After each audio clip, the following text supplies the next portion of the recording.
Point, freedom కోసం మనం అందరూ కూడా జాయిన్ అయ్యాం. ఫ్రీడమ్ అంటే ఏంటండి? తెలుగులో ఏమంటాం ఫ్రీడమ్ ని?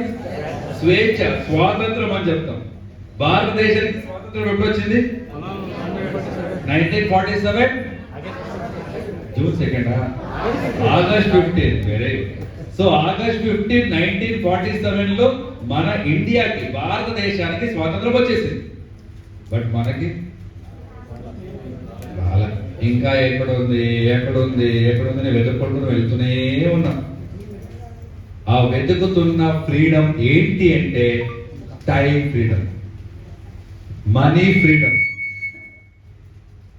ఎవరితో వర్క్ చేయాలని మనమే డిసైడ్ చేసుకోవాలి. ఏ టైంలో వర్క్ చేయాలని మనమే డిసైడ్ చేసుకోవాలి. ఏ ప్లేస్లో వర్క్ చేయాలని మనమే డిసైడ్ చేసుకోవాలి. ఈ పాయింట్ కోసం ఈ రోజు మనం అందరూ కూడా వెస్టీలోకి జాయిన్ అయ్యాం. Yes or no? ఇది ఫస్ట్ పాయింట్. సెకండ్ పాయింట్ వచ్చేసి ఫైనాన్షియల్ సెక్యూరిటీ కోసం మనం అందరూ కూడా జాయిన్ అయ్యాం. ఫైనాన్షియల్ సెక్యూరిటీ అంటే ఏంటండి?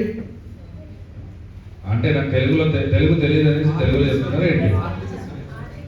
అదే తెలుగులో చెప్తున్నారు. ఫైనాన్షియల్ సెక్యూరిటీ అంటే ఏంటి అని అడిగా, దాని తెలుగులో ఏమని అడగల. మళ్ళీ అదే చెప్తారు.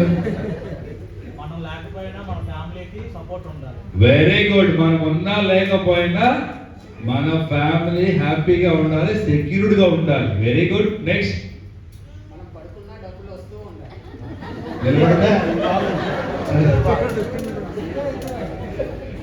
పడుకున్నా డబ్బులు వచ్చేది. Very good. నెక్స్ట్, ఈ పాయింట్ ఎక్కడ వెళ్ళలేదు, ఇదే ఫస్ట్. Next, very good. లేదే బాబుదే చెప్తున్నారండు, తీసి పడలే, బాబుదే అంటున్నారండు. నెక్స్ట్,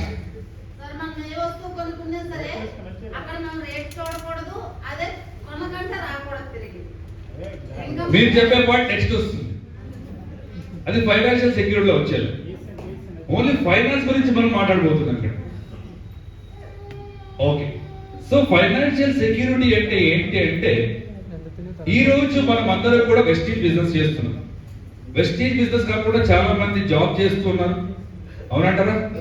వ్యవసాయం చేస్తున్నారు, ఇంకొంతమంది ఏదో కిరాణా షాప్, మెడికల్ స్టోర్ పెట్టుకున్నారు, ఇంకొంతమంది వేరే ఇంకేదో బిజినెస్ చేస్తున్నారు. సో అవన్నీ పక్కన పెడితే వెస్టీజ్ బిజినెస్ కూడా చేస్తున్నారు. రెండు చేస్తున్నారు. ఈ ప్రాసెస్ లో మనం అందరూ కూడా డబ్బులు సంపాదిస్తున్నాం.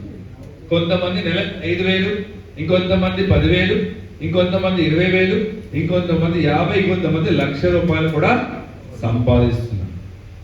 సో ఫైనాన్షియల్ సెక్యూరిటీ అంటే ఏంటి అంటే, మనం ఏదైతే సంపాదిస్తున్నామో అది ప్రతి నెల మనకి ఎక్కువ అవ్వాలి. ఫర్ ఎగ్జాంపుల్, ఈ నెల నా ఇన్కమ్ 10,000 అనుకోండి, నెక్స్ట్ నెల నా ఇన్కమ్ 10,000 కన్నా ఎక్కువే ఉండాలి. సార్ ఆ 10,000 కన్నా ఎక్కువ ఎంత ఉండాలి? అది మీ చేతుల్లో. అది ₹1 కావచ్చు, ₹10 కావచ్చు, ₹50 కావచ్చు. మీరు ఎంత ఎక్కువగా వర్క్ చేస్తే అంత ఎక్కువగా ఇక్కడ మనం సంపాదించవచ్చు. Yes or no? అది కూడా ఒకటి ఫైనాన్షియల్ సెక్యూరిటీ. రెండో పాయింట్ వెరీ వెరీ ఇంపార్టెంట్. మనమందరూ కూడా రేపటి రోజు ఏదైనా మనకి అన్ఎక్స్పెక్టెడ్ ప్రాబ్లం వచ్చింది అనుకోండి, ఫైనాన్షియలీ కావచ్చు, ఫ్యామిలీ హెల్త్ ఇష్యూస్ కావచ్చు, ఏదైనా కావచ్చు, ఆ అన్ఎక్స్పెక్టెడ్ ప్రాబ్లం కి కూడా సాల్వ్ చేసేంత డబ్బులు మన అకౌంట్ లో ఎప్పుడైతే ఉంటుందో అప్పుడు మనం ఫైనాన్షియలీ సెక్యూర్డ్గా ఉన్నాము అని అర్థం. Yes or no? ఈ రోజు మీరు మీ ఫ్రెండ్ ని ఒక ₹1,000 ఇలా అంటే వాడు ఎన్నిసార్లు ఆలోచిస్తాడు? అవునంటారా కాదంటారా? ఆ ₹1,000 దేనికి ఖర్చు చేయాలి అనుకుంటున్నామో అతనికి తెలియదు. కరెక్టా? బట్ మనకి జెన్యూన్ రీజన్ ఉన్నప్పుడు కూడా జనాలు మన దగ్గర మనకి డబ్బులు ఇస్తారా? ఖచ్చితంగా ఇవ్వరు. అంటే ఫైనాన్షియలీ సెక్యూర్డ్గా మనం ఉన్నాం అనుకోండి, ఎవరిని అడగకుండా మన ప్రాబ్లం మనమే సాల్వ్ చేసుకోవచ్చు. Yes or no? ఇది కూడా ఫైనాన్షియల్ సెక్యూరిటీ. మూడో point very very important, especially gents అడుగుతున్నా.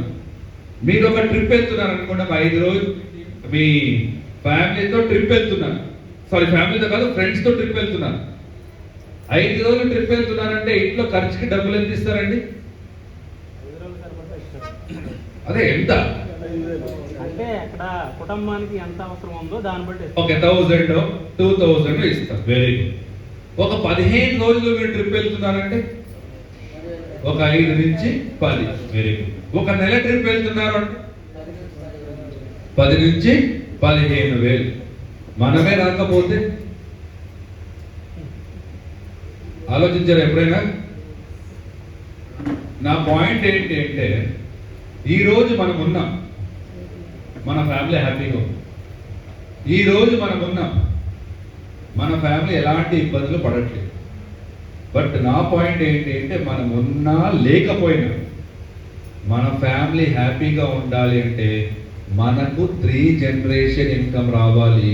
ఆ 3 జనరేషన్ ఇన్కమ్ మన వెస్టీజ్ కంపెనీ మనందరికీ కూడా అందిస్తుంది. సో ఇక్కడ 3 జనరేషన్ ఇన్కమ్ అంటే ఏంటి? ఫర్ ఎగ్జాంపుల్, నేను ఈరోజు వెస్టీజ్ బిజినెస్ స్టార్ట్ చేశాను. ఒక 5 నుంచి 10 సంవత్సరాలు ఒక పెద్ద టీంని బిల్డ్ చేస్తా. నెలకి ఒక 5 నుంచి 10,000 5 లక్షల నుంచి 10 లక్షలు ఇన్కమ్ తీసుకుంటున్నా. 5 లక్షలే పెట్టుకోండి.